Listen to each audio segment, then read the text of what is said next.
Squidward was right about literally everything, and that terrifies me. Not just about the show, about your life, right now, today. Because everything Squidward felt, you felt it too. You just called it something else. Stay for 6 minutes. By the end, you'll never see yourself the same way. If nobody has ever explained this to you before, subscribe to Rewound Brain. This is exactly what we do here. We were told Squidward was the grumpy neighbor, the killjoy, the villain. But here's what they never showed you. What was Squidward before the bitterness? He had dreams, real ones. He wanted to create art that moved people. He wanted to be seen. Sound like anyone you know? Maybe someone you see in the mirror every morning? Squidward wasn't born bitter.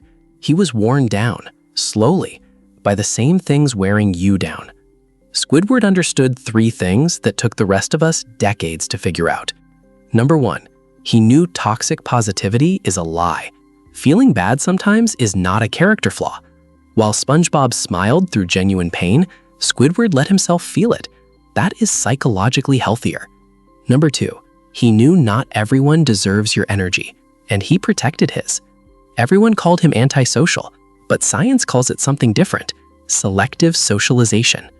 Number 3, he knew his worth, even when nobody else did. That's the rarest thing of all. Think about the last time you knew your worth despite what everyone around you said. Now here's the part that's going to hit you. Ready? Squidward woke up every day in a job he hated, surrounded by people who drained him, with dreams he'd stopped believing in. And he got up every single day. How many mornings have you done the exact same thing? Squidward wasn't the comic relief. He was the most human character in the entire show. And the show taught you to laugh at him for it, every single episode. Think about what that did to you, what that trained you to do. Quick pause. If this is hitting differently than expected, that's the point.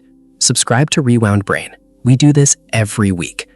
Here's what psychology actually says about the Squidward personality type. Psychologists call it dysthymia, a persistent low-level sadness that doesn't stop you functioning, but it never fully lifts either. You can function. You can even have good moments, but something always feels slightly incomplete. Squidward had this. The show played it for laughs, but millions of people recognized it in themselves. They weren't laughing at Squidward. They were laughing because they were scared it was them. But here's where everything flips, and I need you to hear this part. Squidward never stopped. He played his clarinet in an empty room and called it enough. He didn't perform happiness for anyone. He didn't pretend the world was fine when it wasn't. And somehow, despite everything, he came back. He always came back. That is not weakness. That is the quietest form of courage that exists. So let me ask you something, and I want you to actually think about this. How much of your own Squidward have you been suppressing because the world told you it wasn't acceptable? The world needs fewer people performing happiness and more people doing what Squidward did, being honest. Squidward was right, and the part of you that always agreed with him was right too. Drop a comment, SpongeBob or Squidward? Which one were you actually living as? Rewound Brain has a new psychological deep dive every single week. Subscribe so you never miss one. Squidward never got his moment, but understanding yourself, that's yours, right now.